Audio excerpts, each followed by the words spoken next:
அஸ்ஸலாமு அலைக்கும் viewers, welcome to Inaya's kitchen recipe. நம்ம சேனலை சப்ஸ்கிரைப் பண்ணலன்னா மறக்காமல் சப்ஸ்கிரைப் பண்ணுங்கள். பக்கத்தில் இருக்கிற பெல் பட்டனை கிளிக் பண்ணுங்கள். அப்போ தான் டெய்லி போடுற வீடியோஸ் உங்களுக்கு வந்து சேரும். லைக் பண்ணுங்கள், கமெண்ட் பண்ணுங்கள், மறக்காமல் ஷேர் பண்ணுங்கள். Thank you viewers. இன்றைக்கி நம்ம ஹெல்த்தியான கருப்பு கவுனி அரிசி கஞ்சி செய்ய போகிறோம். வாங்க எப்படி பண்ணலான்னு பார்க்கலாம். இந்த அரிசியை நம்ம பவுட்ரு பண்ணி எடுத்துக்கலாம்.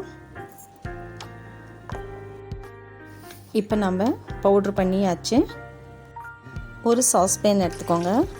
அடுப்பு பற்ற வைக்க வேண்டாம். அதுக்கு முன்னாடியே நம்ம 1.5 டம்ளர் தண்ணியை விட்டுட்டு 2 ஸ்பூன் கருப்பு கவுனி அரிசியோட பவுட்ரை நம்ம சேர்த்துக்கிறோம். கட்டி இல்லாமல் இதை நல்லா மிக்ஸ் பண்ணி விட்டுக்கோங்க. இப்போ நாம் ஸ்டவ் ஆன் பண்ணிக்கலாம். இது கட்டி இல்லாமல் கொஞ்ச நேரம் நம்ம அதை கிளறிக்கிட்டே இருக்கணும்.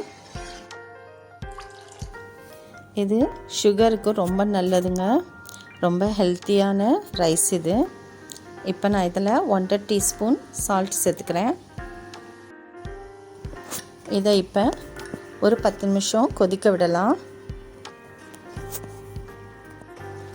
இது நல்லா கொதிக்கட்டும்.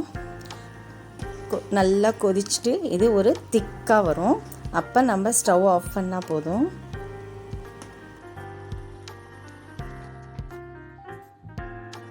காலையில் டீக்கு பதிலாக இந்த கஞ்சி சுகர் பேஷண்ட்டு சாப்பிட்டு வரலாம், ரொம்ப நல்லது.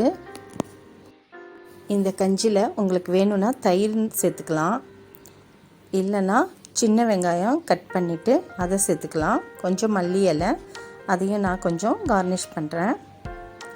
நீங்களும் இதை ட்ரை பண்ணி பார்த்துட்டு உங்கள் கமெண்ட்ஸ் அனுப்புங்க. Thank you viewers.